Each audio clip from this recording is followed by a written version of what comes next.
All right. Hello, you guys, and welcome. So this is currently, I guess, my backup live stream. Whatever one I set up was not working. So for these first couple of minutes here, I'm going to be trying to get people who are on the other event to come over to this event just because of technical difficulties.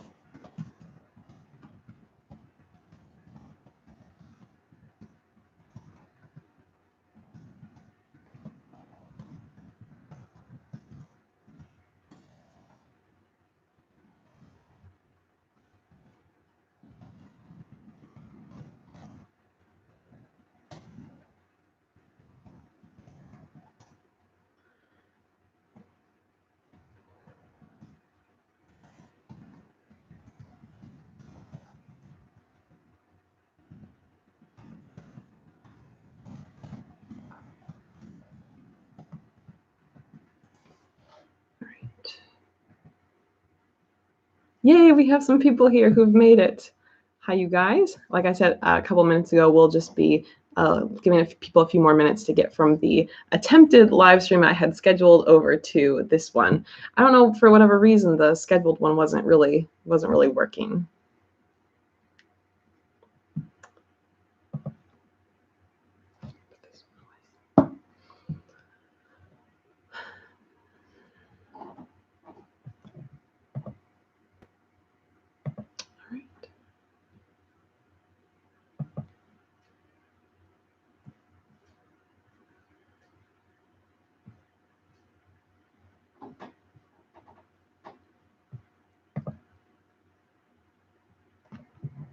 Okay. I think we're starting to get some more people coming over, so yay. I'm very sorry for the delay here. I know I had kind of set it up. This was the first time I had set up an event beforehand, so I was all ready to go at noon, and then it said it was like going live for like the past 15 minutes. I was trying a couple things, and I know I accidentally created another notification for something later on, so we've made it finally, at least you know, somewhat here, and it looks like we've got some people who've made it over. So yay! Thank you guys for joining us today.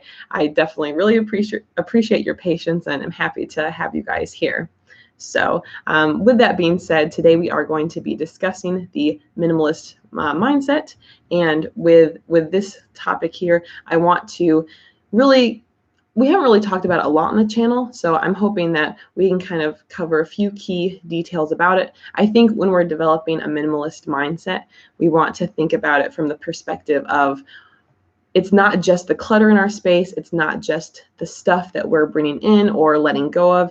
It's really about how we think about our stuff and how we think about ourselves, because I think a lot of the issues in society with overconsumption come from ideas we have about ourselves or about our happiness or about what we're looking for. So I think that's kind of where this minimalist mindset comes in. And I think it's even more important before you even have like a minimalist space or a minimalist schedule set up to have that mindset first, because if we have that minimalist mindset first, then we're able to make the rest of our decisions much more minimalistic and also aligned with our values, very intentional. So that's kind of what I'm hoping to discuss today. And again, I'm so happy that this is working now, and I appreciate all of you guys' patience, and I'm so happy to see people who made it from the first live stream over to this one, which is where it's actually working, which is great. So anyway, that being said, I want to talk about a couple key things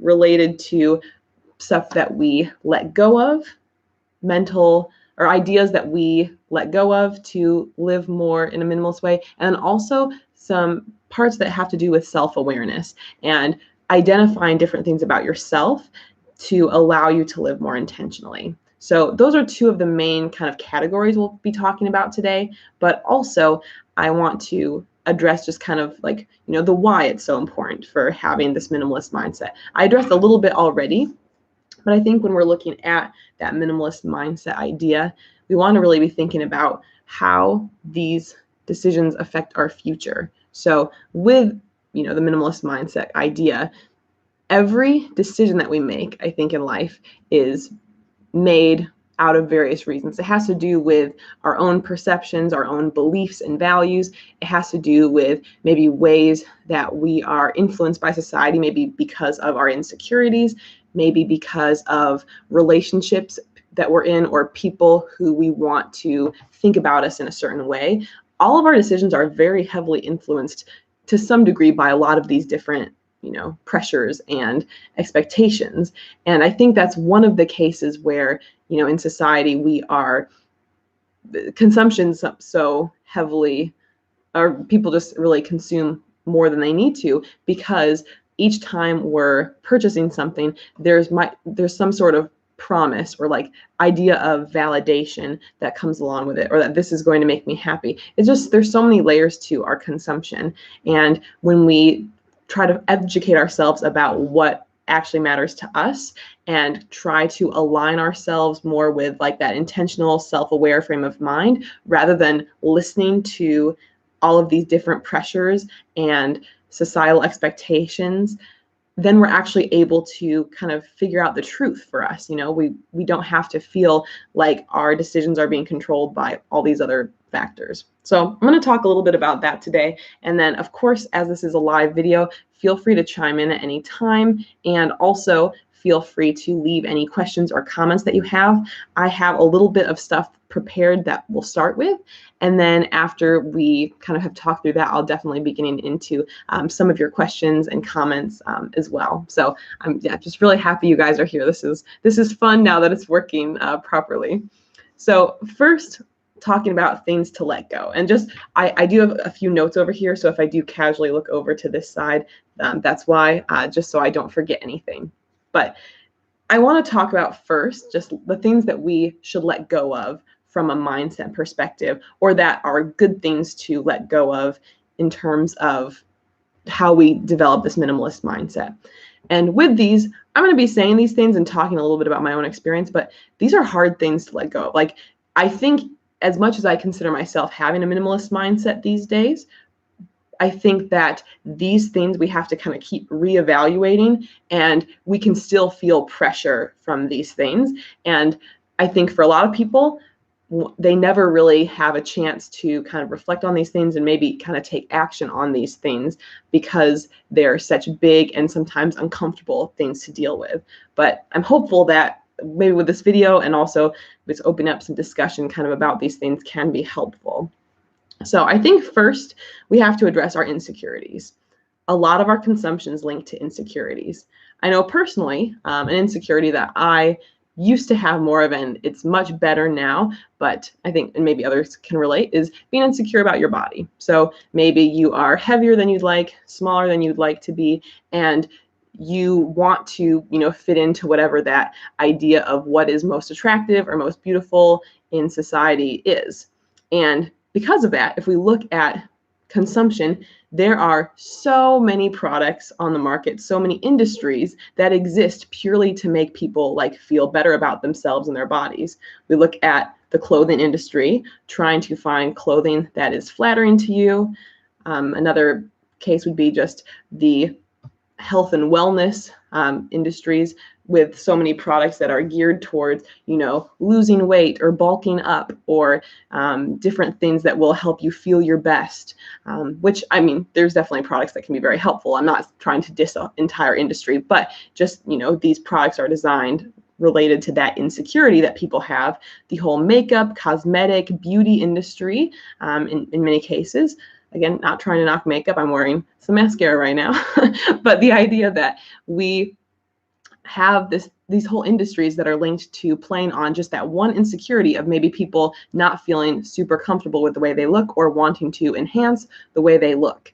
And that's just one example of the insecurities. But there can be things we're insecure about in a lot of other ways. It could be something related to our personality, or something from our past. It could be related to something that even if it's something that, like a specific event or something that happened earlier on in our lives, it can still, affect us and make us think differently about certain things. So I know that dealing with our insecurities is one of the best ways that we can avoid some of those negative feelings to purchase things or just be less susceptible to the pressures of consumption. Since if we look at marketing, if we look at advertising, they're targeting those insecurities. When you watch a commercial, whether it's on TV or on YouTube or on a website or something, or any ads you see, people are happy. The people look pretty healthy, vibrant, colorful. Like, it's just a really positive space. It's showcasing the best. And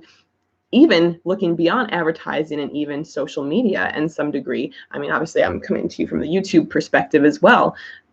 It exists there as well. And I know myself, some of the people that I follow have different elements of themselves that I aspire to be like. And I think that can be a great role model situation. But I also think that there's risk there, because if we, allow ourselves to be, if we allow ourselves to be too insecure and feel kind of just wanting to be that way and wanting to have that like problem removed, then I think that it can set us up for being at prey for some consumerism, and also just leaving us feeling like we're, less than, that sort of thing. I want to check in here with some of the comments that I'm seeing as well. I like, so yes, society pushing you to think or act a certain way. Absolutely. Oh, interesting. Yeah. So talking kind of about the living in the countryside as well, for city. I can definitely relate to that in terms of the smaller town sort of element as well. I lived a couple years ago. Jake and I lived in a much more smaller town area, and I could see that. It wasn't like super small town, but yeah, I gained a lot. Excellent. Thank you guys for sharing these comments here.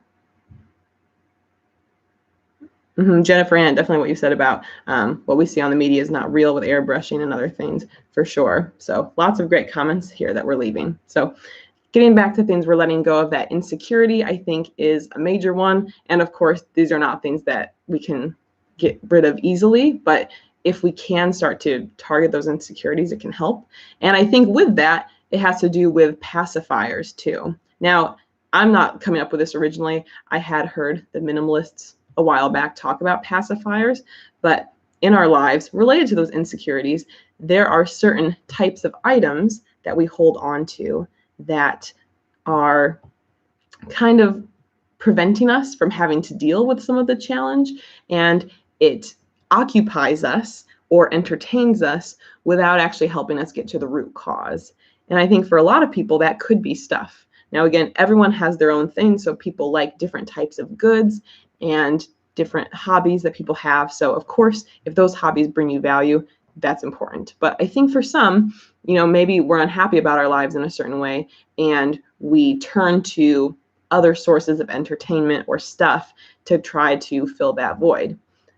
I think it's very easy to get caught up in a certain TV show or different, even just the binge watching concept, which I don't think I've really kind of ever become a part of. I'm not really a huge TV person, but the idea of, spending huge amounts of time, like just going all in on whatever that media is, for instance, rather than focusing on yourself or self-growth. I think it's nice and it's comfortable to be able to kind of turn everything off in your life and just focus in on the show. But I think it also could be risky in terms of giving up that time that you could be spending on yourself, or just being mindful of yourself. Again, I'm not saying, don't watch your favorite shows, because there's a lot of great media out there. But I think that could be something that is a pacifier for some people. Likewise, I know of some individuals that I wonder if their love of decorations or different knick-knack kind of things in the home, and like consistently bringing those in over and over again, like new products, could be an example of a pacifier. If you love your decorations, and I'm not trying to hate on decorations at all, but that's just one example I can think of where I wonder if that particular person or those particular people who are always trying to bring the next new piece into their home, I wonder if that's hiding insecurity, or if that's trying to make up for something, like, hey, look at this new piece in my home. I keep bringing these things in to make me happy, even though I have so much stuff already. I don't know. I just feel like there are different types of pacifiers. I know Jake, for instance, he used to be playing video games more, and he realized it was a pacifier for him, and he ended up getting rid of everything. That didn't come from me. That was just from him. He kind of realized he didn't feel good about himself after playing them, and just kind of wanted to let go of that. Lots of amazing comments here. Lots of great conversations about, media being a struggle in the family, for sure. So that's another pacifier, or another topic of something to let go of.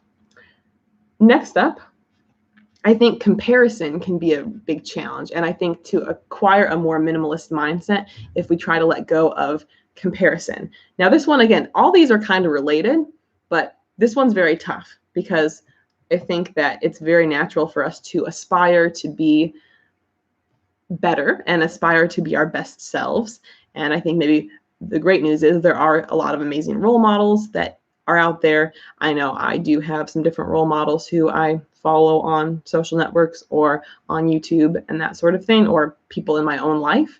And I aspire to incorporate different parts of their life in my own life. And I think that can make us better. But I also think that we need to try to be as rational as possible with these situations and not try to compare ourselves. I know personally, I think being someone who's on the younger side, I'm 26 right now, I know that there have been moments like in the past few years where I'm just like, look at this person, look at where they're at with X, Y, or Z. But I have to always stop myself and say, look, I'm 26. That person's maybe in their 30s, or they've been doing whatever it is that they're doing for all of this time. I can't be upset with myself or frustrated with myself that I'm not there because of just, how life has worked out. Every time, likewise, with how we spend our time, every time we say yes to something, we're saying no to something else. And so maybe that person, to get where they are, said no to a lot of other things that I said yes to. And that slowed me down in terms of that progress, but it wasn't things that I'd be willing to trade.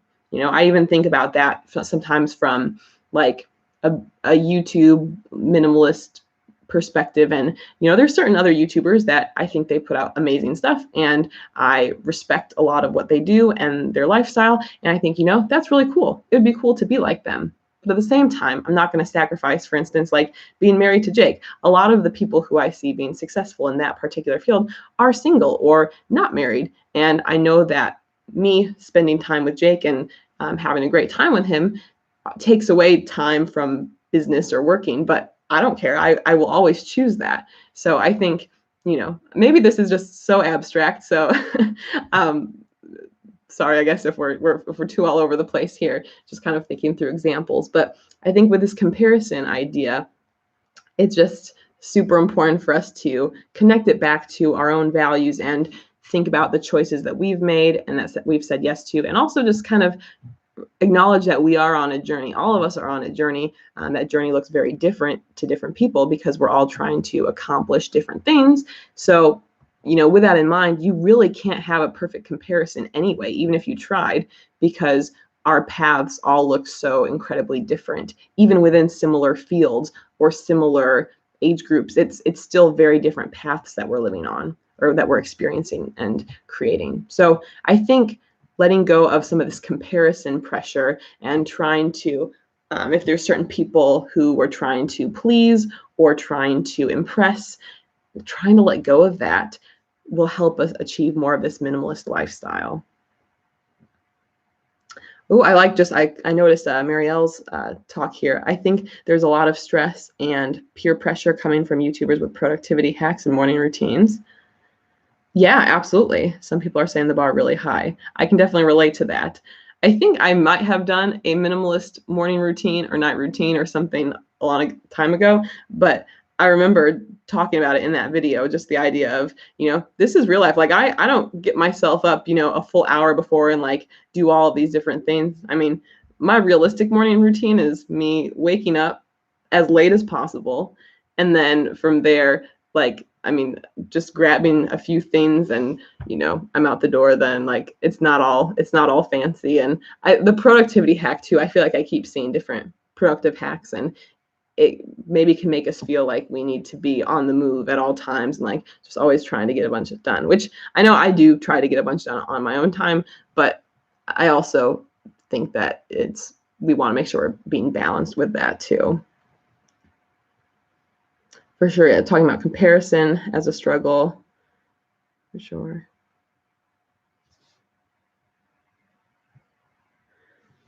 Excellent. Thank you guys so much for your comments. With some of these things, I know it seems like some of it's personal, so I don't want to be reading all this stuff out loud, just in case you don't want that read out publicly here, but I'm really appreciating your comments here so far. We'll keep going. Another thing to try to let go of is our fantasy selves. So I did make a video about this a while back. After I go through and re-upload this as like a public video, I'll put that in the description field for us. But when we're looking at our fantasy selves, that's the idea of who we wanted to be or who we are, but we're actually not. So whatever those ideals are that we wanted to be like, being realistic with ourselves and kind of letting some of that go can help us then achieve more of a minimalist lifestyle. As it sounds like, it's a fantasy self. It's not real. It's who you maybe want to be, but it's not actually true. So with that, when we let go of some of that ideal self, it opens up space for us to actually be realistic with these things and start living our own actual truth. For me, I remember in the video I was talking about some of the like fitness goals I had, that I'd want to be someone who would get into yoga on a regular basis or go to the gym often. And the truths are, though, that's just not really me. I don't have anything against those things. I know in small doses I enjoy that, but it hasn't been things that I've chosen to incorporate as part of my real everyday life.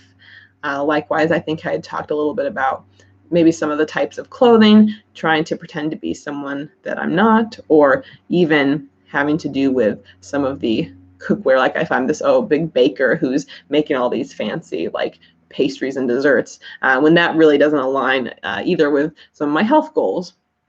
So I think the fantasy self part is important for us to consider as like its own separate thing. And then I think we've mostly covered this. I think I've already indirectly addressed this, but just the societal expectations too.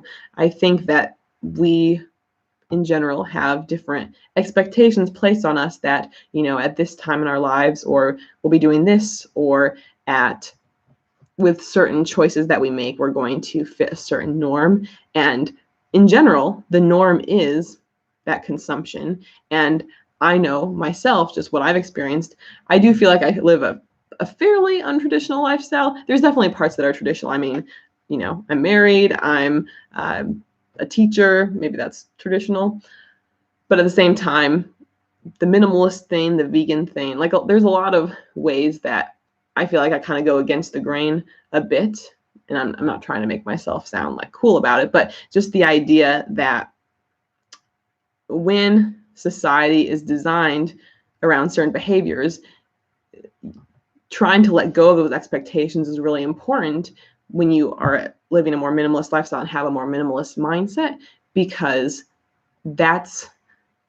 you're going to feel some pushback if you don't let go of that. So I know personally, like the good thing is I don't really care too much about societal expectations or some of what people think, but there are situations such as gift giving, for instance, which is another challenging topic with minimalism. But in at least American society, the idea of giving gifts is something that happens several times a year. And it's not something like I genuinely feel uncomfortable many times receiving gifts because, first of all, I don't need anything. Like I'm very grateful with everything I have, and I don't really want anything. If I do find something I want or need during the year, I will purchase it for myself. And I wish that I would rather them, instead of spending money on me, I would rather them save that money for themselves and help their own financial goals. Or I would rather them give that money to someone else who actually needs it, because I don't. So that's kind of my stance on gifting. But of course, for some people, like they feel that gifts are essential or very important about them. I guess it is one of the official like love language types. So, from that perspective, gift giving situations are typically kind of uncomfortable, as from Jake and I being in this minimalist perspective. For context, we've been together coming up on 6 years, married for over 4 years, and we have never given each other like a formal gift. Never, the whole time. And we're going to keep it that way. I have no desire to do that. We do lots of fun little surprises and things that are just nice for each other all the time. But it's not like, oh, I wrapped this up and here's this present because it's your birthday or because it's a holiday or something. But anyway, that being said, so many great comments here. I think that kind of wraps up some of the things to let go of. Of course, if you feel like there's any other things that I missed, I know we talked about some of the insecurities, the pacifiers that prevent us from, or the pacifiers that we use to prevent us from, I guess, feeling the struggle of our insecurity, talking about comparison, fantasy selves, societal expectations, and just in general, the belief that you need stuff to make you happy. I don't know if I really talked about that one, but in general, separate ourselves from that idea that we need stuff to make us happy, or that we have to have that stuff to feel good about ourselves. So lots of things to let go of here. A couple more beliefs and traditions of family members. Yeah, absolutely. That kind of fits into that for sure. Oh, so many great comments. And then kind of shifting gears with a minimalist lifestyle, once we've shed all of this expectations and insecurities, negativity, we open up a lot of, I know I say it a lot before, energy, time, money. We open up that stuff, but we have this, much more time, energy, money to spend on what matters. And that's where the self-awareness piece comes in, because you can remove all this excess, but if you don't actually then start bringing in more of what adds value, you're just going to kind of feel sort of empty, because you can get rid of this stuff. You can declutter, you can simplify every part of your life. But if we don't actually bring in what actually matters and start doing more that makes us happy, then you're going to feel like, well, I got rid of all this stuff, now what? The perfect balance, you're still going to be doing different things. You'll still have different things in your life. It's going to be things that add value. So that's kind of an important thing to talk about. So it's all self-awareness and intentionality. First of all, I think we want to kind of address our own goals and values and vision for our lives. When we remove all that clutter, the stuff, the pressures, the expectations, we're kind of left with us. So thinking really about what is your truth, what are the things that you personally want to accomplish, what do you want your legacy to be, what do you want to achieve, all of those big questions, which are tough. They are tough questions, and it's not something, oh yeah, I want to do this. It's not something that's super, super easy. And I think it's also something that evolves over time. But sort of keeping that in mind with your actions. I know with my own self, these are questions that I think about a lot. And I think about with my own answer, how do I align my actions in my daily life so that they meet that long-term vision? Because any of these big goals is made up of, thousands of little steps along the way. So how can I make sure my daily life is then aligned to those visions is kind of the next question to ask. Thinking about, okay, if this is what my vision is for my life, what steps do I need to take? What does my daily life look like? And do I value this journey along the way? Because we can't just think about the end in mind. We have to also try to be intentional about the journey, the process of getting there, the process of growing and getting better and learning more, I think can also be really, really essential.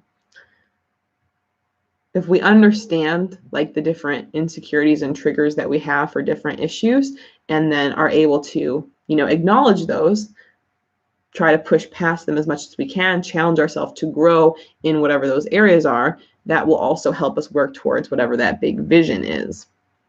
It also has to do about just thinking about what you value. What brings you joy? That's definitely not an original question here, but thinking about the whole KonMari method about, things that spark joy in your life, the items, but really not just the items, but the different activities, the people, the relationships, what sparks joy in your life? Because life's pretty awesome when you've got more of this, whether it's physical stuff or relationships or activities that bring you joy.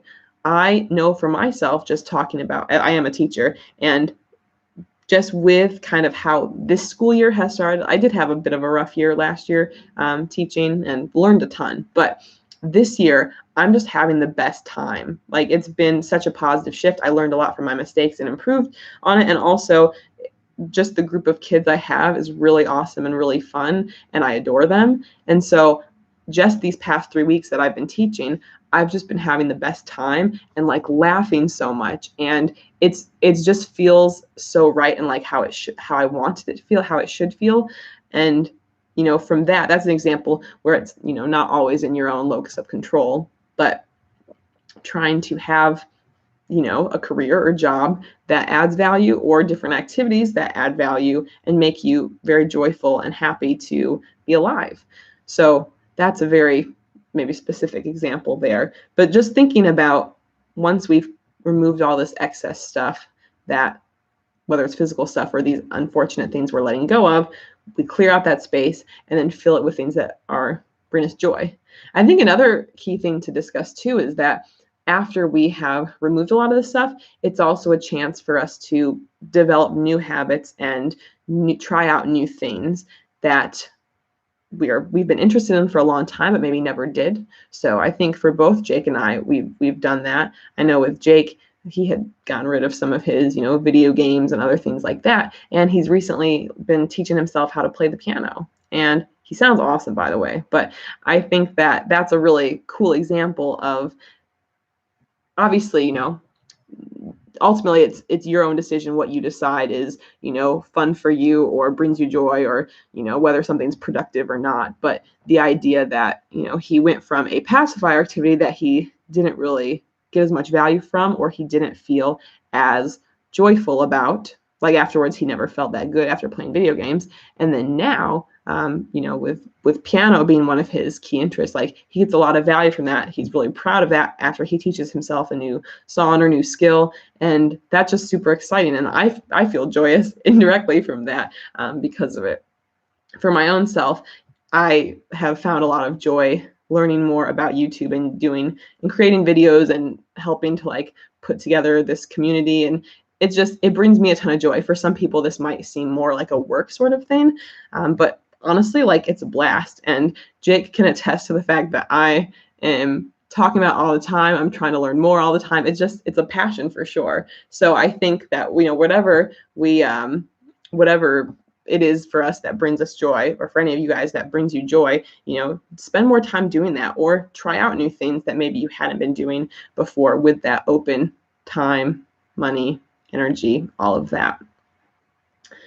And so I think finally there, kind of before I've seen some good questions here, before we get into the questions and that sort of thing, just ultimately thinking about what we want our life to look like, whatever that vision is that we have.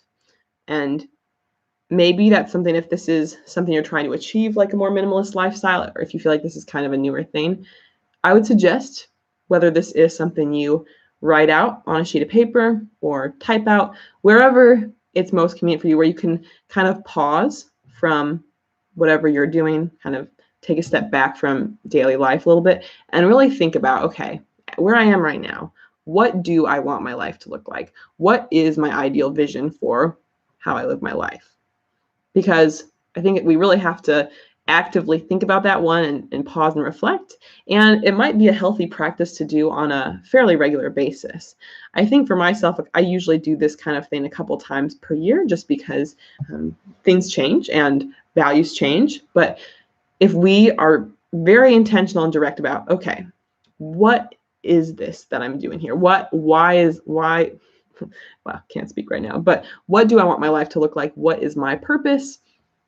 Really getting clear on that. And even if it feels a little uncomfortable at first, or feels a little bit lofty at first, if we start doing this more, that's really where the intentionality comes from, the intentional living. Because if you can figure out what you want your life to look like, even if it completely changes in 3 months from now, or 6 months from now, a year from now, if you can start reflecting on that ideal vision for yourself and pinpointing what matters the most to you, and then figure out, okay, now how do my actions match up with this vision? That's where the magic happens. And whatever your ideal vision is going to look completely different no matter what your path is, what your family situation looks like. It's going to be very different. But no matter what other people think of what you're doing, if you are ultimately happy with the vision that you are, or the life that you are living, and the goals that you are trying to achieve, or what you want your life to look like, if you are happy with it, then it doesn't matter what anyone, whether it's society, other relationships, like your extended family, if you're happy with what you're doing, and of course, obviously that it's, not harming others, if you're happy with what you're doing, then that's honestly like the bottom line here. That's, I think, what we're trying to do. That's one of the reasons I love minimalism, is because you just take a step back from all of the garbage and pressure and just the clutter in your life. You're letting go of that, and you're saying, you know what? I'm tired of this. That is not what is bringing me value. That doesn't matter to me anymore. I'm going to go with, what actually matters to me, and I'm going to live my life that way. And so I think that's ultimately like the biggest takeaway here with this minimalist mindset. So I feel like that's kind of a good spot to end on in terms of that content that I'm sharing today. And I even feel just invigorated talking about it, just because I think that's really the bottom line. Like, why be a minimalist? I think that's really it. That's like the key detail there. So lots of comments coming in here that I want to catch up on. Again, for those of you who've joined us halfway through or midway through, thank you so much for being here. This is wonderful. And you guys are, I love some of us talking about our decluttering here. Very nice. I think I saw a couple of questions come in. So if you do have any questions about minimalist related things, or other things too that may have come up from today, definitely please leave those comments there, and I'm going to kind of be going through this a little bit in terms of some of the other things. I think I saw some questions coming back.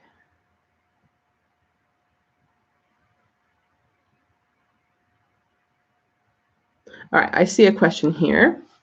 So this question, and I apologize if I butcher any names or like YouTube channel names. Chayatsuji Kimono, we had a question come in. How much of a percentage of fantasy self is actually realistic to become? That's a good point. I think that you're right. It is very much a personal thing, but I think there's definitely some desire to want to improve ourselves and wanting to, improve the way we're living or the things that we're doing. But I guess the sweet spot there is just kind of acknowledging where's that line? At what point does it become more than me just trying to like reach a new goal? Where does it become like just too unrealistic? Kind of, it goes back to that awareness of like knowing your truth and knowing what the actual reality is. And I think a lot of that's even connected to what adds value to us. Using my gym or yoga example, I would like to be the kind of person who does yoga. A lot of people that I know do it and really enjoy it. And I can do it if I am going to a class for some reason or something for like a day, but it's not something ultimately that brings me joy. And I don't like the process of doing it that much, but that doesn't mean I can't be active. And there's other things I like. I love dancing. I'll dance around the house or the apartment all the time. Or like Jake and I will go for a walk most days. So like there's other activities that I can still kind of meet the same sort of thing, but with the fantasy self concept, figuring out where that line is, I think, is important there. What is a reasonable goal versus knowing myself, what do I actually like? What do I actually know that I will never achieve, but I'm just kind of holding on to this vision of it. Let's see what else we have here.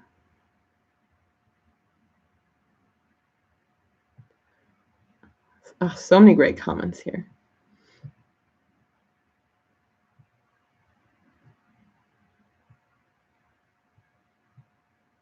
I'm just going through and making sure I didn't miss anything. I guess one thing for some feedback too, when you guys are watching live streams, do you prefer it when the person's more so kind of doing their message, talking through whatever their main points are, and then more so acknowledging comments and like reading them out? Or do you prefer for them as they're talking, like going through things, to address comments more so like in real time? I guess that'd be a preference. You could put a 1 if you prefer more so to do the first part of the content and then do more so the comments at the end. Or if you'd prefer, put a 2 if you feel like you'd prefer the comments to be intermixed more real time during the presentation, or I don't want to call it a presentation, but during like the main piece of content. I'd be curious to know what you think on that one. And also, as I'm getting to these channels, one comment that's really cute from Safe Pet Haven, she says, Jake sounds like a very wise man for his young years. Agreed. I think Jake's pretty awesome. I'm obviously very biased, but definitely. And the thing is, like, this is unrelated to the topic of the video, but I feel so lucky because we just get each other on such a great level. And I love that I think one of the best parts about maybe a minimalist relationship, if you will, is just that we've actually, in our time together, we've never had like a major fight because we just talk through everything like very rationally. But then also, since we've gotten rid of a lot of this excess stuff and negativity and clutter and all of that, it's helped us because we just have a lot of fun, and there's more time and energy to be able to live just a really positive, meaningful life when you remove all that. And I think from a relationship perspective too, when we're both coming from that perspective, it's really nice. And I've said before, I think Jake's a way better minimalist than me anyway, in terms of the physical stuff for sure. All right.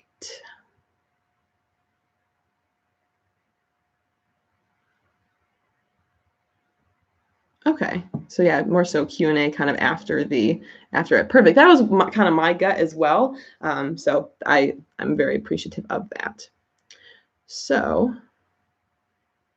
Marielle talking about she heard described by another YouTuber as the fearless self versus the fantasy self. I really like that too. That's fearless self, I think is really cool. Just if we can let go of any of our fears that we have that link back up to those insecurities and the pacifiers and all of that. That's awesome. Oh yeah, so a question coming in here. What part of minimalism is what you got the most resistance from others that you love? I feel pretty lucky. I don't think I've gotten a ton of resistance.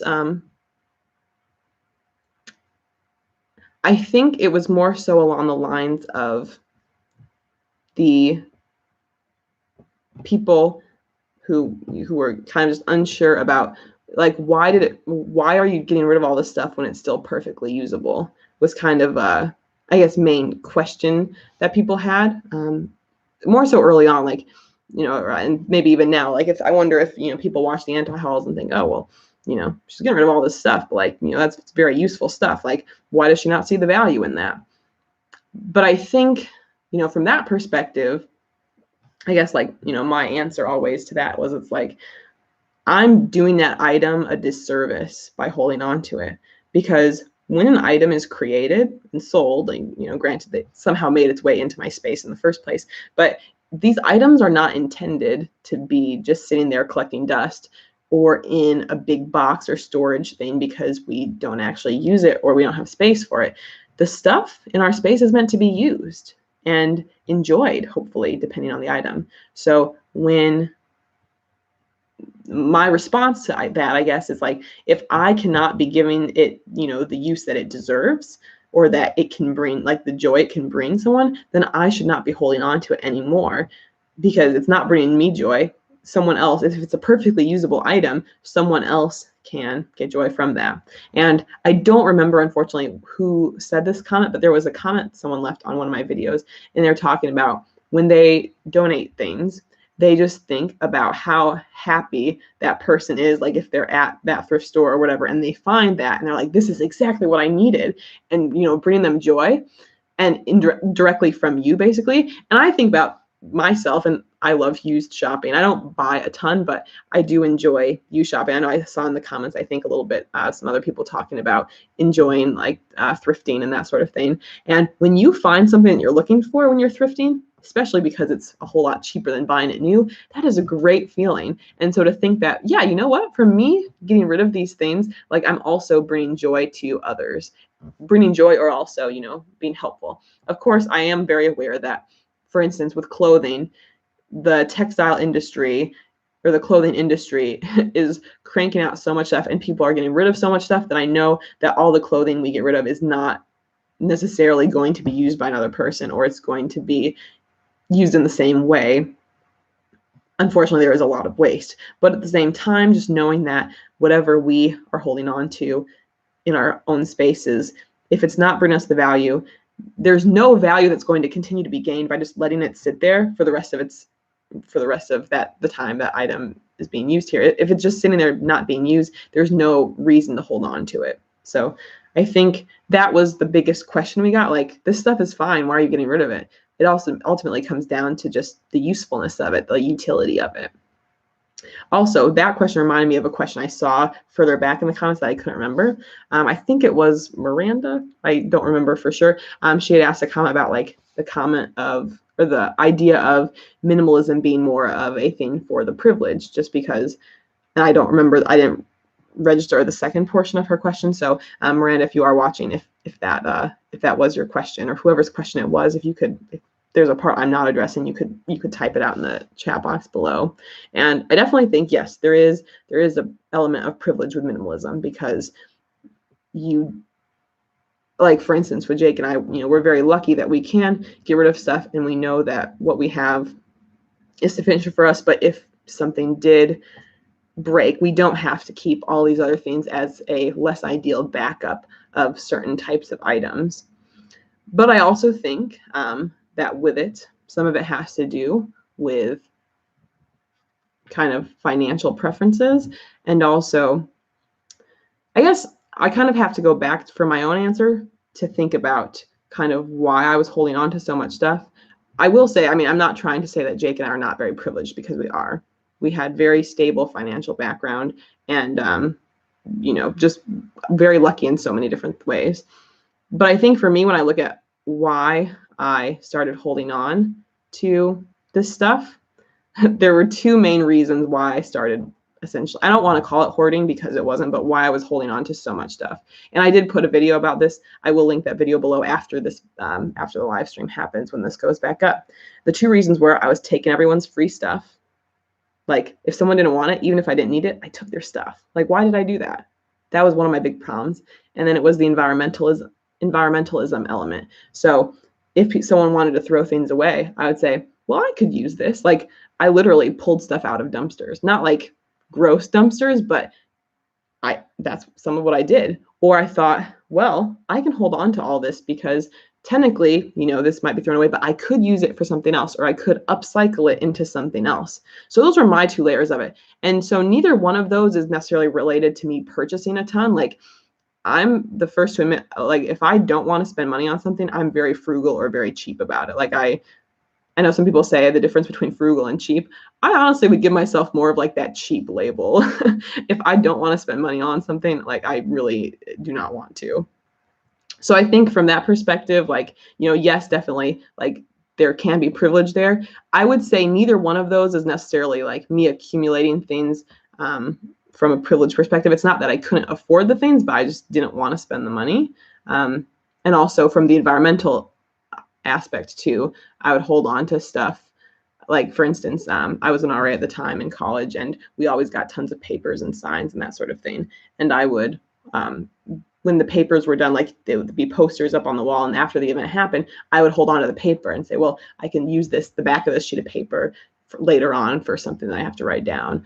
So it's like, I'm not saying that's healthy. That's not healthy. That wasn't good that I was doing that. But I wouldn't necessarily say that was like a privileged choice. I don't know. I definitely do want to make a video on this and be a little bit more prepared with it and have like clear examples of it. But I think that, I don't know if I actually answer that question very well at all. So that's the bummer about the live videos. I can't really like go back and really think about, did I say what I needed to say here? Let's see, I'm gonna kind of check in with some of the comments here. Yeah, keeping stuff just in case is definitely a big challenge. Okay. I have a question here from Mrs. S. What do you do with sentimental items? Say like from high school, wedding, etc. I still have a lot, but would like to enjoy them. Great question here. And I've done a little bit on this in the past with some videos, but it's definitely still, I mean, an ongoing thing. For me, kind of what I do in terms of items from childhood and high school, college, I have a large plastic tub. It's so just a standard large plastic tub. And that's kind of like my limit. So my philosophy is that is my bin. I can put whatever I want in it that brings me joy from, you know, that sentimental time period. It's that one plastic tub. So it's very manageable. It can fit anywhere really. And I don't go through the bin that often, but when I do, it's always very fun and brings me a lot of joy. So I keep it to that sized bin. So if there's something I want to keep that is too big for that, or if there's just more things that don't fit in the bin, that's where I make some choices. And a lot of it too, yes, to some degree, a lot of it can be very symbolic, but one of the approaches, I don't know where I first heard this or when I was first thinking about it, but the idea that with our stuff, if we have too much, each thing means less. So that's true, I think, just in the utility of goods. If you've got 100 items versus 1,000 items versus 10,000 items, your time is finite, so you can give a lot more time to each item, the fewer items that you have. But then also the same is true maybe with sentimental stuff, or even sometimes maybe with collections. If you've got 5 of something, think about how much value you can give them, and you can really showcase them, think about them. It's a much better, like higher percentage of use and value per item than if you had 50 of those things, just because of the numbers of it, how time is finite and our energy is somewhat, I mean, finite as well. So I think when we look at the sentimental items, I would rather have a little bit less so I can value each piece more, rather than having, let's say, instead of having that one big plastic tub, I had 5, I can't actually really get the value out of it because there's so much there. It's just too much. I can't do it.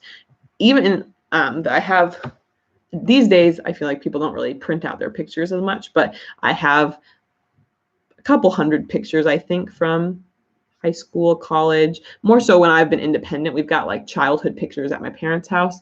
And with those, even though I don't have that many, just the fact that they're, you know, in a couple big stacks of like those several hundred photos, I don't go through those that much just because it feels a little overwhelming, like there's still more than I need there. So that's just a very specific example of how, you know, even though I've narrowed it down a lot, that's still a case where, will I probably get rid of those pictures?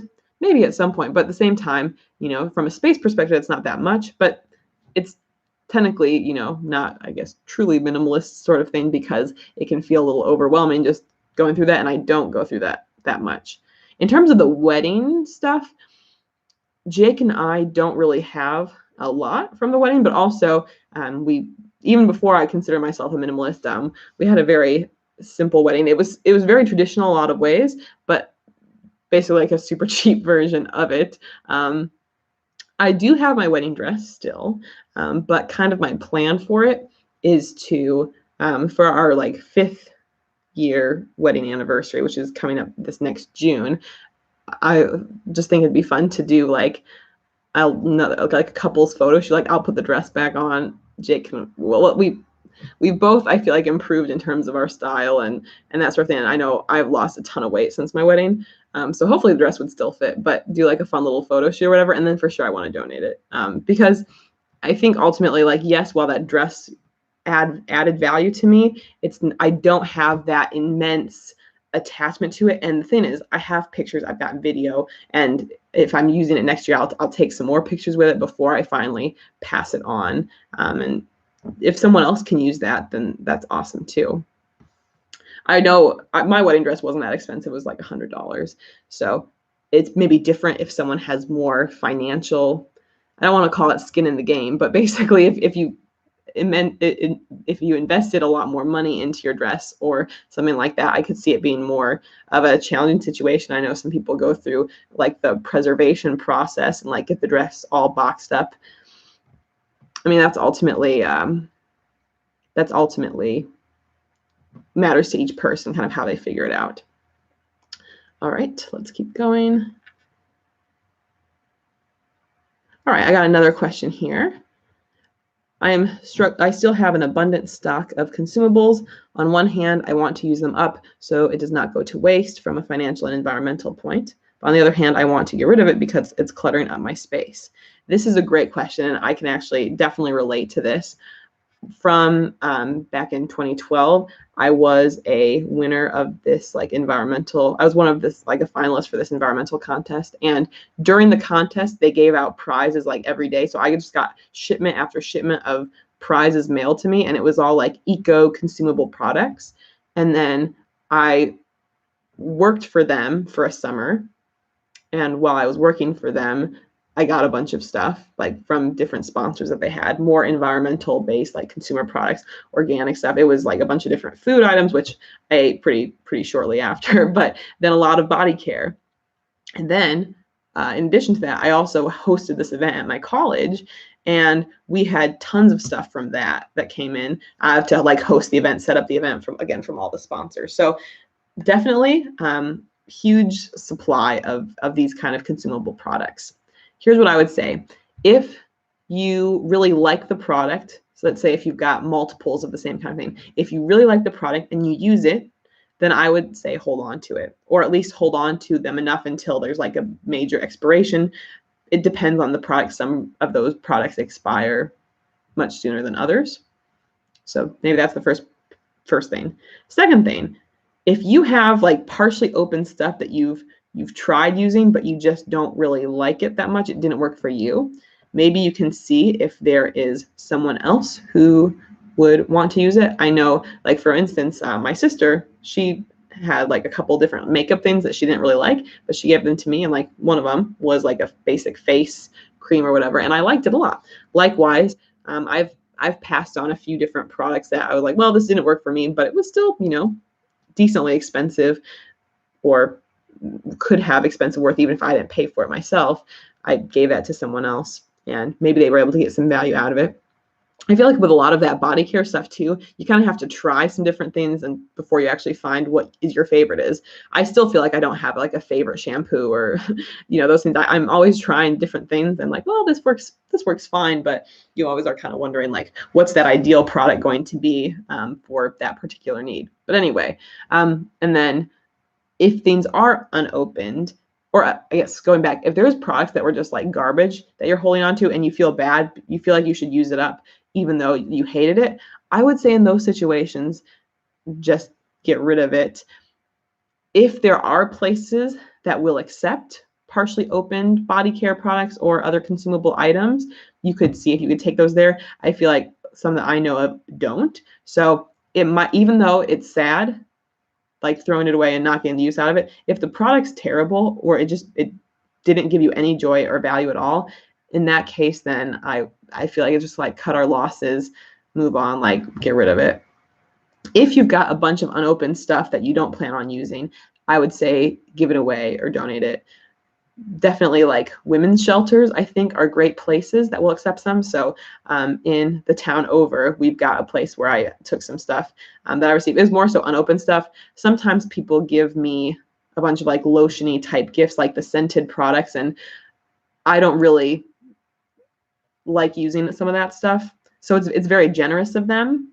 I think sometimes there are things that students give their teachers, and then also other teachers get other teachers, or gifts from like a bridal shower or something like that. And I don't really use that stuff. So those are kinds of things that I would donate then to like a women's shelter. And it really just comes down to what you have, maybe inventory what you have out of those consumable items, and then figure out what things you're actually going to use or want to use or excited about using, and then get rid of the rest. We still have more body care products than we need, but our supplies worked down gradually over time, and I'm much more careful of like what I bring in, and it's kind of nice to like not have to buy that stuff and just kind of use what you have for a while. So there's definitely a lot of approaches. I think that ultimately you probably know best in terms of what you have and whether it's getting used or not, or whether you want to use it or not. So that would be my best advice there. Let's see what else we have.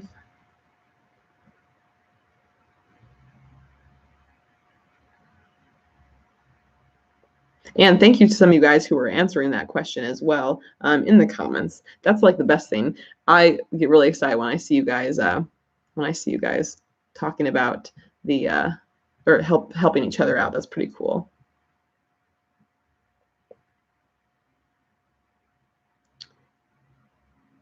This is a question that came in from Christy. How do you stop yourself from over curating?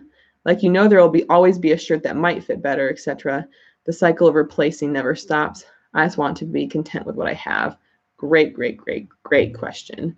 So with this question here, I can relate to that. I mean, I still feel like there are quite a few things that we have in our space that we would ideally like to replace or upgrade or that kind of thing that, you know, aren't where we want them to be. But I also do try to get value out of what we have. And I'm also, like I've talked about, like more on the frugal side, trying to save money. So I think that I try to upgrade things very sparingly or do that. I think with many items, you'll come to a point where you just love something and you're just kind of, well, maybe not obsessed with it. Sometimes there are certain things that I just adore that I own. But I think you'll know it when you feel it or you see it. And I'm sure all of us have specific items like, oh, we love that item. When we are purchasing items, if we can try to look for that feeling again and not try to purchase things that are, well, this is a temporary fix. That's, I think, where it gets kind of dangerous of like, well, this is better, but it's still not ultimately what I want. In those cases, I really think patience matters. That was me with my winter jacket. I had a winter jacket for honestly like 3 or 4 years that I hated, and it was not really that warm. So being in Illinois, I always had to wear like an extra jacket underneath this jacket, like in the winter, because it didn't cut it. You know, I was always on the lookout. I wanted a really high quality, super warm jacket. I didn't want to spend hundreds of dollars on it. Unfortunately, some of them are that expensive. I want to make sure it was vegan. So those were all like things on my wish list. And there were several different jackets I came across where I thought, well, this would definitely be better, but I held out until I found like the best one. And that was last year, at the end of the season. So I'll get to actually wear it and enjoy it this full season this year. But it was a Canadian company called Noise, I think, Noize.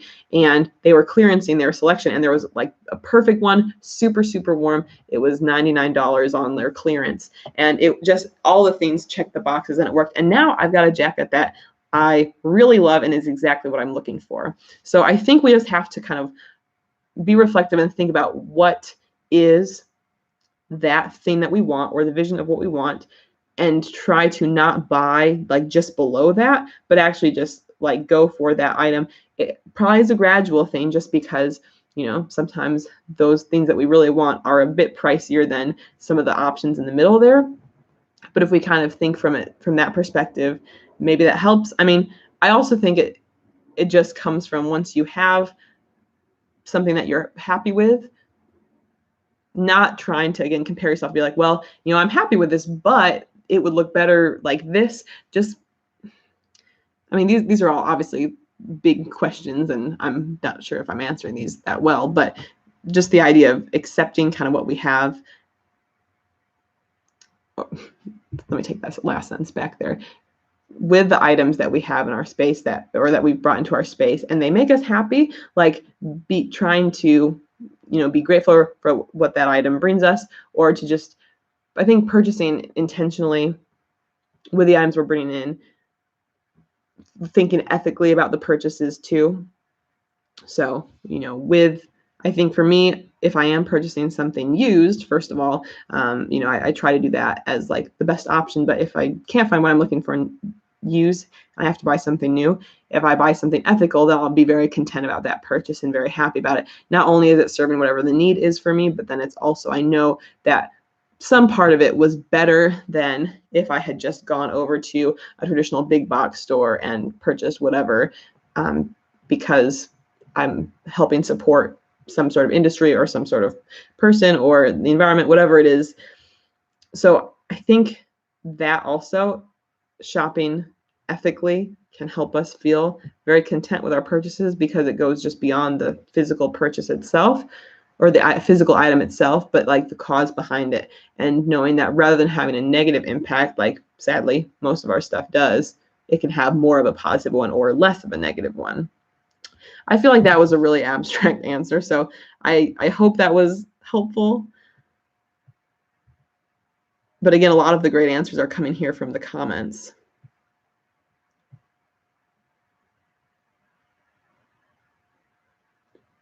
All right. Ooh, here, this is a question that came in from Fighting Blind. It said, are you planning to try to be minimal with the future addition of children into your life? Yes. So Jake and I definitely want kids. We're getting much closer to that. We still haven't decided exactly when we'll start trying to have kids, but within the next year or two, most likely. And with that in mind, obviously, I do know that kids bring in a lot of their own stuff. So we know that kind of our philosophy or our approach for it, we've been on this minimal journey here for, this will be, I think, our third year. When December hits, we'll have been doing this for about 3 years. And I think our for sure goal is to make sure that by the time we are having kids, that Jake and I have dealt with all of our clutter, and that we are basically in as much of a minimalist state as possible. Now, I don't view that as like the smallest number of items, but just at a really comfortable space where not only our mindset's right, but also just we don't have to do that active decluttering really anymore, and everything we have adds clear value. So there's that perspective. But then I also think that with kids, obviously it comes with, the different essentials that they need, different furniture, different toys, that sort of thing. I think there will be a lot of principles that we bring in with minimalist principles we bring in with the kids, such as, we've got these toys, and if we bring in a new toy, maybe let's donate a toy that you aren't playing with as much. Or also just trying to do, we'll be doing some different used things as well as a way to reduce impact. And also I think kind of the sharing concept. So I know growing up, in my early years, we did have library access for when we used to live in Indiana, where we lived there for until I was 3rd grade. We had library access, and so I was definitely someone who we went to the library all the time. I have lots of memories of us going to the library, spending time there.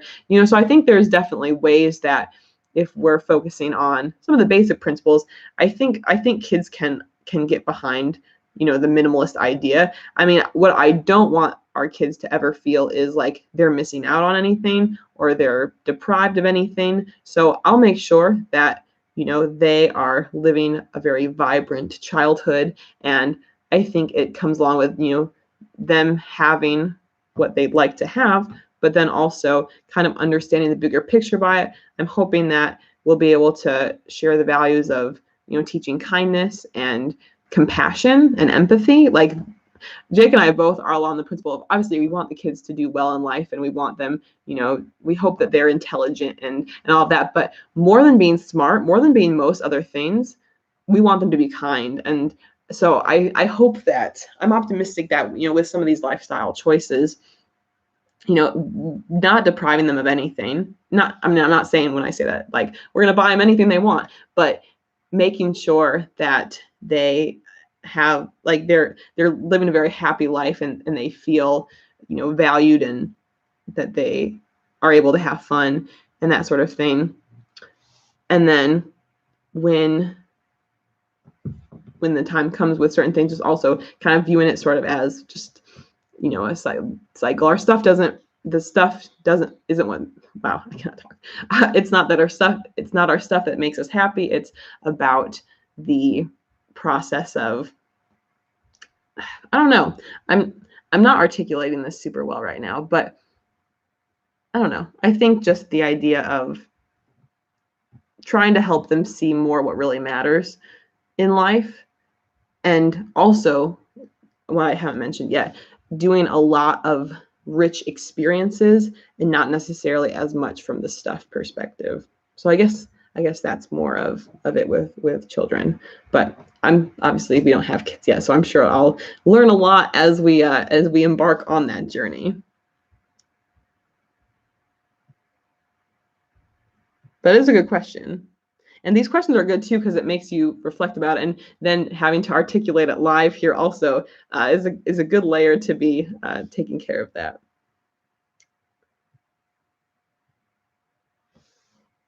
Oh yeah, not too personal of a question at all. Honestly, that's the funny thing about doing YouTube, and also kind of an interesting layer, since a lot of my students know about the channel kind of too, so it's a different layer. It's helped me value just being very authentic and real about it. And that's, I really feel like on this channel I can pretty much, I feel comfortable to talk about pretty much anything, and even in life then too, I feel very comfortable about it. So it's definitely helpful. I mean, I guess when you get to a point where you're putting out a lot of yourself, whether it's, you know, positives or struggles that you're going through, like when you put that out there, it does make it a lot easier to talk about anything. And I like that. I really value being able to share that. All right, another question here. Sarah, looking back, did you reach the original goal you had in mind when starting out with minimalism, or has the goal changed as time passed? Great question here. You guys, these questions are wonderful. So with that, yes to both, I guess, if that makes sense. But also, well, okay, let's talk about it. First part of the question, did you reach the original goal you had in mind? I would say yes. Unfortunately, or fortunately, however we want to think about it, the most popular video on this channel is showing like my before results, or my before of my minimalist journey. Very early on, we had been decluttering for about a month, but our apartment was disgusting. Like the amount of stuff we had, when I go back and watch that video, I am horrified and very embarrassed. And so, of course, you know, for better or worse, that's my most popular video. I know that's how a lot of you found the channel, so I'm very appreciative from that perspective. So when I look back on that and I think about where we are now, I can't even remember like what it was like to live that. I mean, I can remember the main idea, but I forgot like how you forget how terrible it is before you actually start making those changes. And even though, you know, responses to that video, a lot of people are like, oh, that's gross. Like, I can't believe it was like that. And other people are like, you know, it's really not that bad. So there's obviously a big spectrum. But in terms of where we started and where we're at now, I'm just so relieved. I'm so happy. So much has changed, you know, in terms of our space and our stuff. So I love that. And I feel super grateful about that. In terms of where we're at, so yes, I would say we've reached the original goal, but at the same time, we're still progressing more. So if I had to quantify, like if that was 0% when we started, and then getting to 100% wherever that is, I would say we're probably at like the 75, 80%. There's definitely still some different things like that I want to improve, but at the same time, it's a very comfortable, happy space that we're in now. There's definitely still parts that are still dealt with. Like you can probably see a little bit here. We've got our bookshelf here, and a lot of those are my teaching books up there, and a few more teaching books down there. And I also, in addition to running Abundantly Minimal, I run the company brand Mr. and Mrs. Social Studies. And so with that in mind, with that particular company, it's more so along the lines of teaching related products.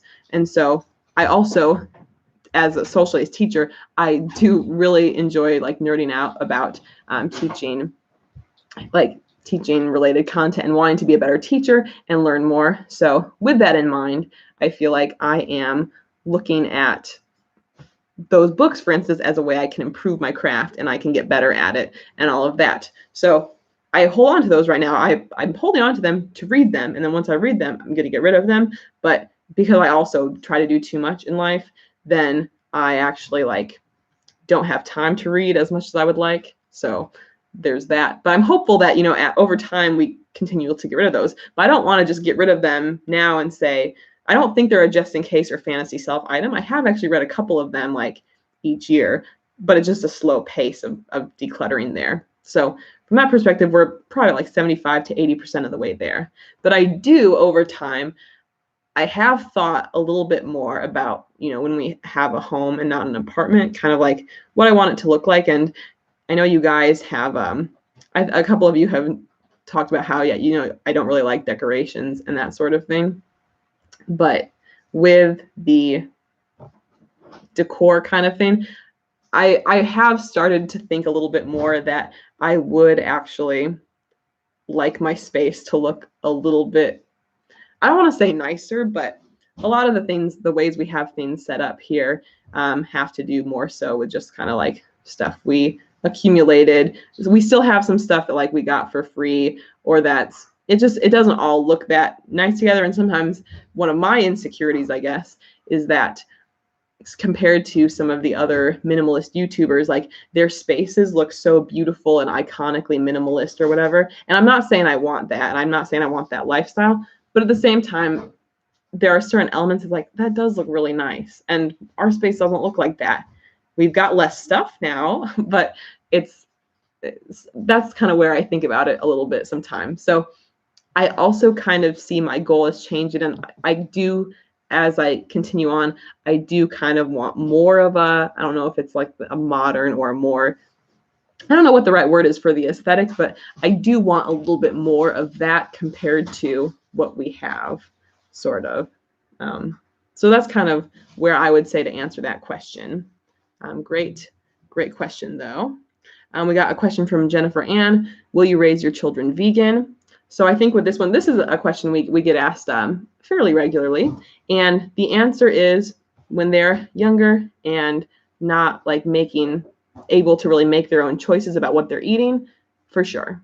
I think it goes along the line of, you want to do what's best for your kids. I think that's, from what I've gathered, that's a common parenting thing. You want to do what's best for your kids. And at the current moment, with the current information I have, that's what I feel like will be best, at least for those early years, in terms of the health situation.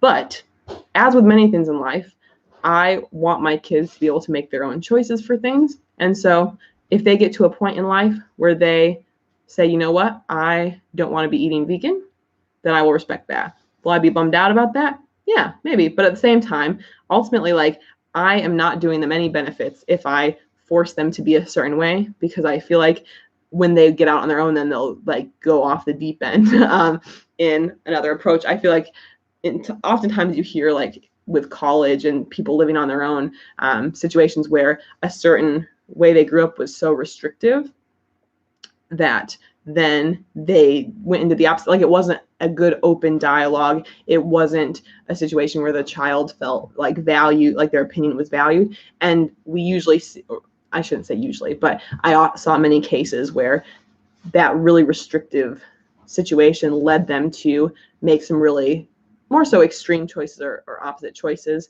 I think in general, I don't personally want to cook non-vegan food in the future. Maybe if there's a really intense dietary restriction and it needs to be something that's a different situation. But I will not, if a child grows up and they don't want to eat a completely vegan diet or completely vegan diet, that's ultimately their choice, and I will respect that choice.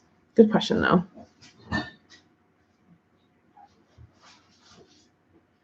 All right. You guys are lots of great comments here. Yes, Marielle says, I can't believe how much money I spent on things during the years that I've now decluttered. It's a tough lesson as to what really matters to me. Yes, there's definitely purchases where, even though a lot of the stuff we declutter were things that I got for free from others, or not really spending a lot of money with, or bought used to begin with, it's still that money adds up. And that's one of the, I guess, hopefully, if you've been watching my videos for a while, hopefully you've gotten this message. But I do really want to kind of speak to young people specifically, because the sooner you can start living a more simple minimalist lifestyle, the more money you're going to save in the long term, and time and other things too. But like, especially financially, if people are struggling with money, like, the sooner you stop buying stuff that you don't need or don't want or is not bringing you joy, the better off you'll be, like, for the rest of your life. All right. Question from Phoebe. Sarah, would you consider having a lunch pod with your students specifically to discuss minimalist life, the environment, and what they can do for themselves? Or would you get flack from parents or administration? Also a great question.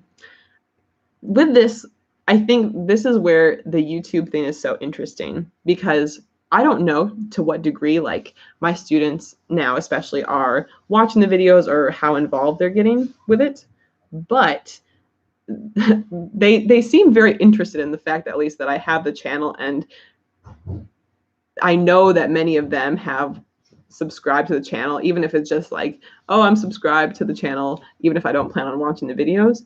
And so I think it actually presents a very unique opportunity, just because obviously, like, during our class time, we don't have a lot of time to really talk about big life things. There's definitely little teachable moments, but I spend 65 minutes with each student or each class of students, and we do about a half hour of Spanish and a half hour of social studies during that time period, roughly. Usually a little bit more on the social studies, but it depends. With that in mind, the YouTube thing is very interesting because, and this is a new thing for me, I had talked about it with my students last year, but the channel was a lot smaller then, and I didn't talk about it like this year. I didn't want to have to do the thing of like, when are they going to find it? I just wanted to be very transparent with it. So right away I told them. It was a game we were playing, a truths and lies game. I'm curious, and I don't know because I can't really monitor everything.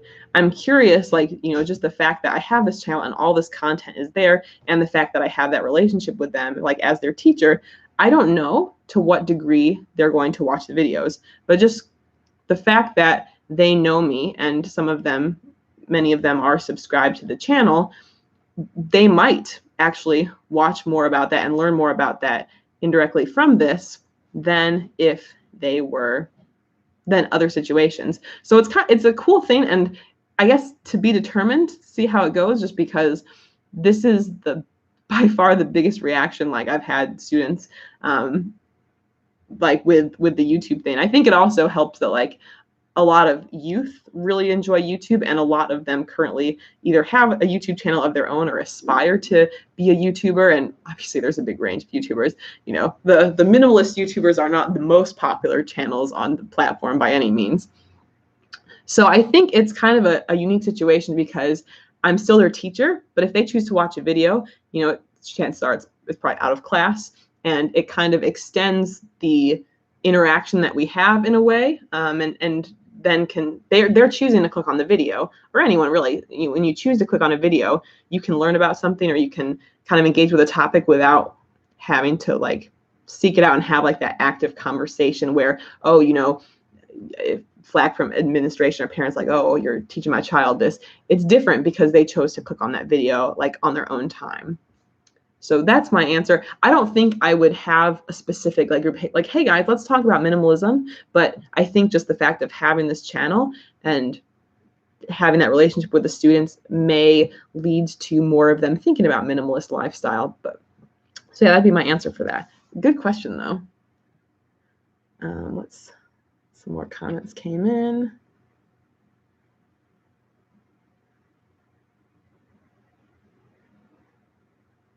Oh, and thank you, Phoebe, for the shout out about the cookbook. I'm so glad you enjoy it.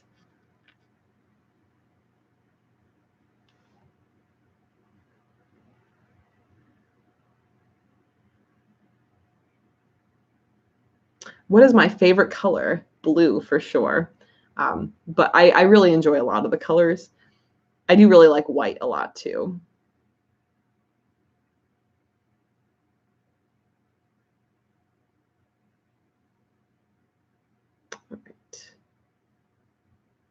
Another question that came in related to cooking things. This is from Jennifer Ann.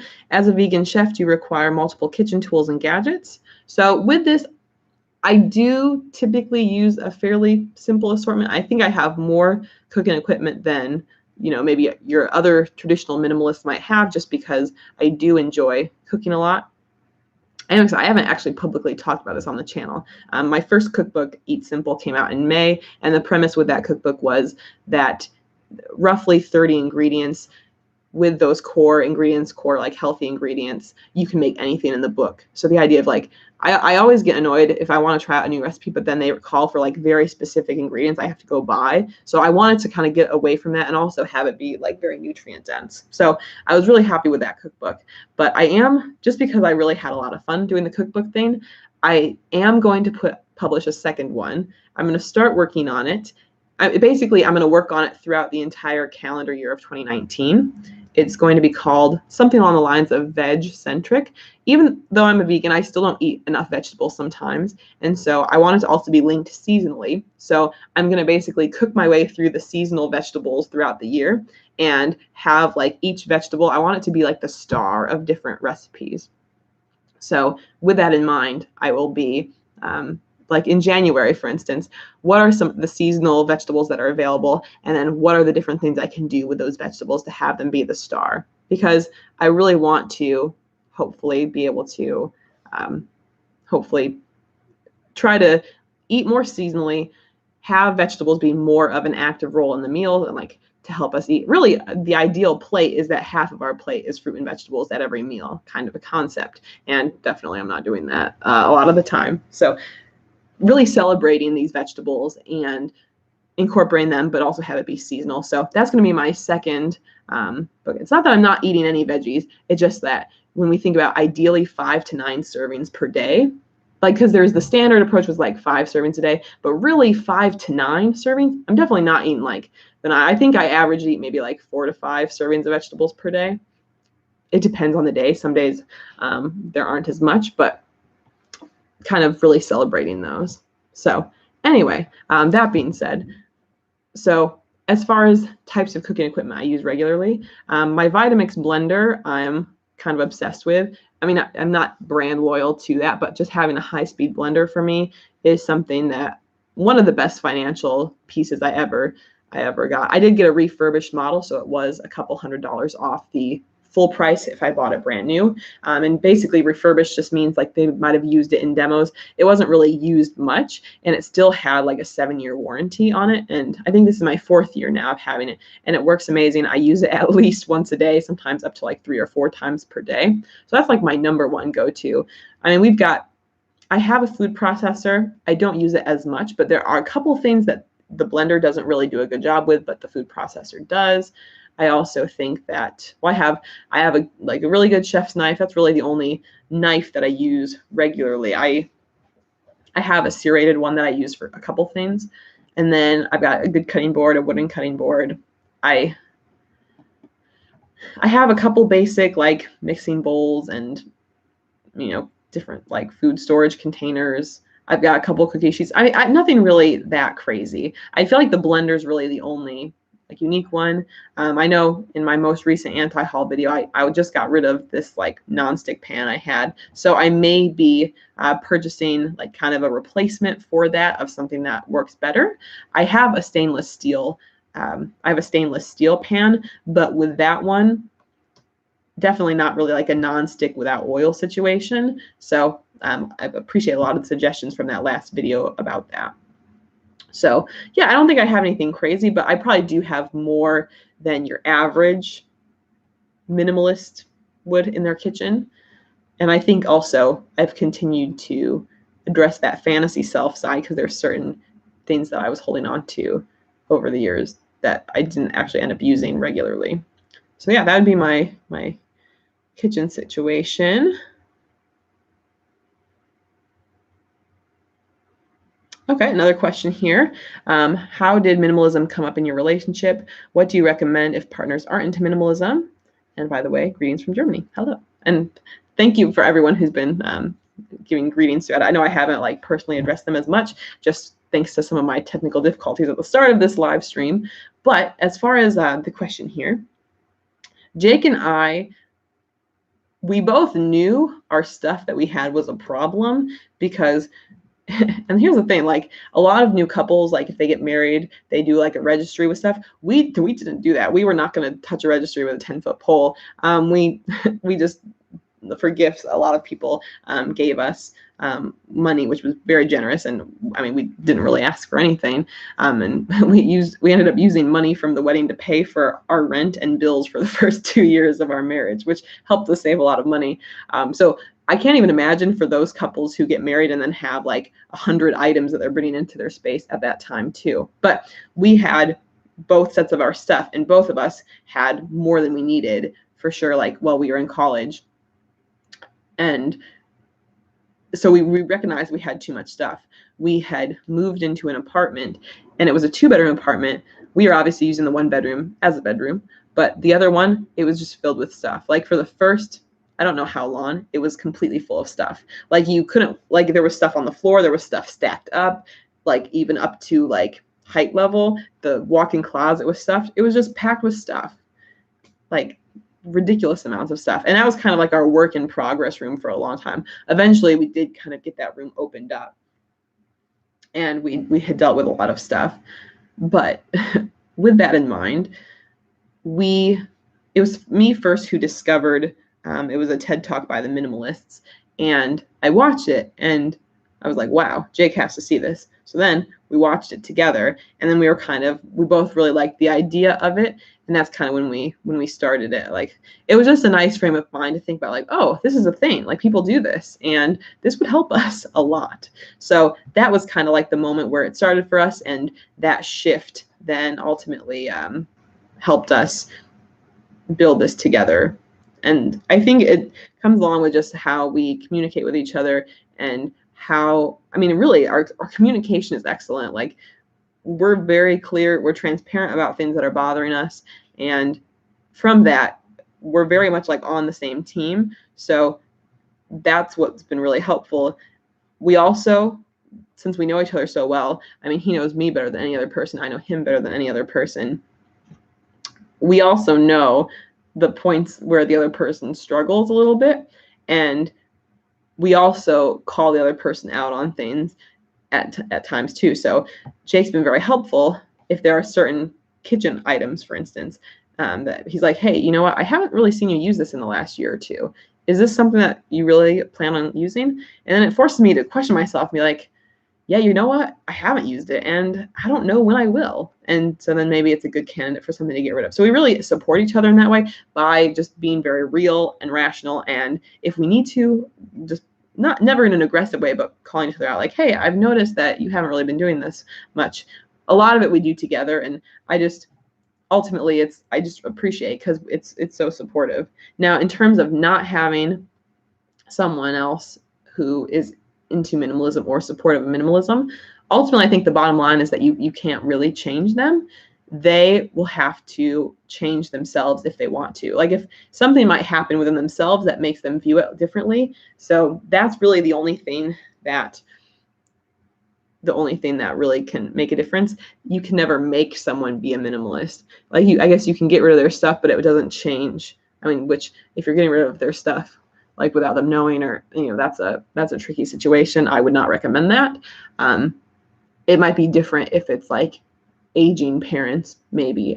That's totally, I don't want to really get into that today. That's a different topic here. But I think with the idea of a minimalist partner, you can be the best role model. You can have it be really positive for you. Maybe that positivity, or seeing the benefits in your own life, would be enough to then inspire them to make that change. But you can't ever make them do it. I do think it has a role that, like, it can inspire them, because elements that Jake and I have been doing or living, we've seen people in our circles be affected by it or think about it a little bit differently. And that's really cool, especially when it's people who you didn't think, like, it doesn't mean they're a minimalist, but they start to understand it more over time, and they might, in certain ways, start simplifying a bit. So that's kind of cool. But yeah, I mean, I'm definitely not the right person to ask in terms of, the exact like feelings when someone doesn't support you on that. Because I don't really know what that's like, just since I'm so lucky with Jake. But I know that's a question I hear sometimes. And I think there are other people who'd probably be able to also kind of help give expertise on that. But ultimately, I think the root thing is like you can't force anyone to do anything or to make a certain change. I think seeing it be successful for someone else is honestly some of the best ways to start incorporating those changes.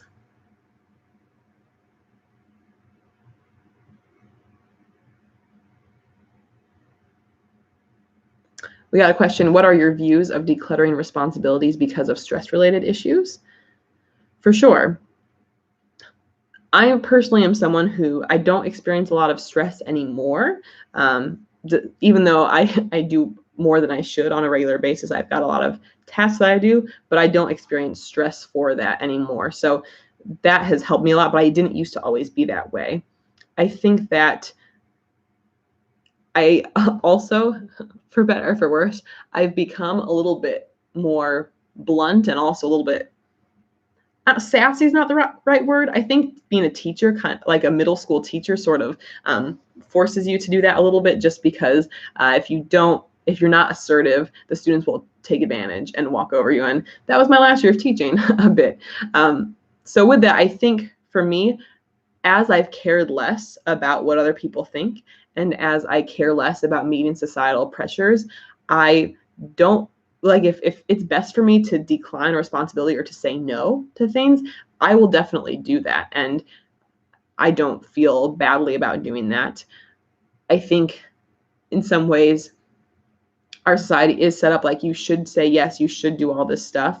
But if there are things that you're doing that are not adding value and they're stressing you out or they're making you unhappy, that's definitely, you have permission to say no and to let things go. And that's where this minimalist mindset piece we talked about earlier in the video comes in, being able to reflect on what things in your life are adding value and what's not, and distancing yourself from that.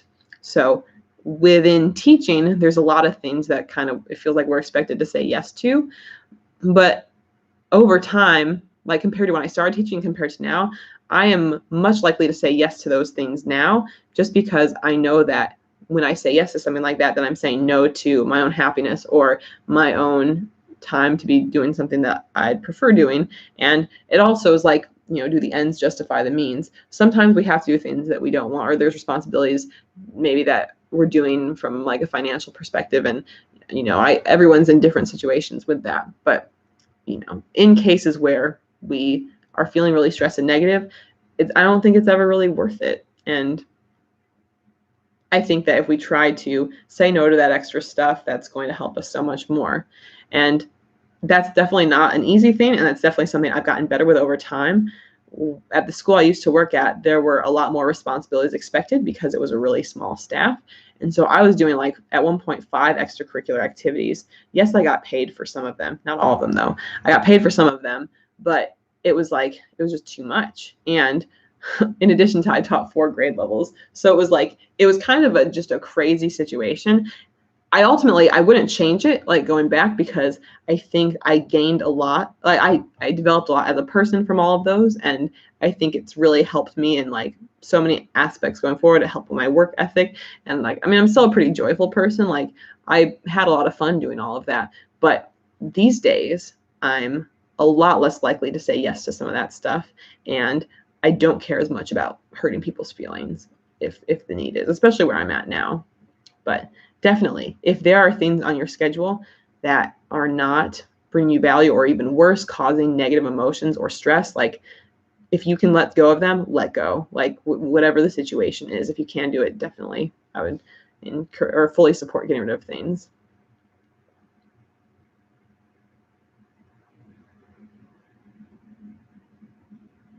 Excellent. Yeah. You guys have been awesome today. It looks like if there's any more questions that come in or that you have, if you can type those out now, but I think otherwise we'll be wrapping up. This was so much fun. I know that we had a few of those technical difficulties at the beginning there. So some of you guys, just thank you for your patience. And yeah, this has just been a super fun time. I definitely, when I do these live videos, I'm doing about 1 per month, second Saturday at noon. That's the plan. I'm still fairly new to the live video thing, but this was just a great example of why it's so awesome to do it. I personally had a really great time. I hope it added value. I hope I wasn't too wordy and abstract. definitely, I feel like it's a little bit of a blur, and I don't know if my answers were helpful at given times, but I had a great time, so I hope you guys did as well. It looks like we don't have any more questions coming in, so just thanks again for being here. I hope you guys have a wonderful rest of your weekend, and it will be down for a little bit, but then it will be uploaded a bit later on. So for if you were not able to join us today, or if you want to go back to anything here. Oh, and we actually do have another question. Do you think religion or spiritual, oh my gosh, spiritual app, wow. Okay, I can't say that for whatever reason right now. Do you think religion plays a role in minimalism? I definitely think so. Personally, I'm not super religious, but I think that for many of the major religions, as well as just being spiritual overall, I think a lot of the same values align. So definitely, I think it can play a big role. Excellent. So again, thank you guys so much for joining us. I think at this point, I'm going to sign off. But of course, if you do have other questions you think of, you can pretty much leave those in any comment on a video anywhere. Or also, I've got a contact form on our abundantly.minimal.com page. So thank you so much. It's been a pleasure. I hope you have a phenomenal rest of your weekend, and we'll see you guys in future videos. Bye, guys.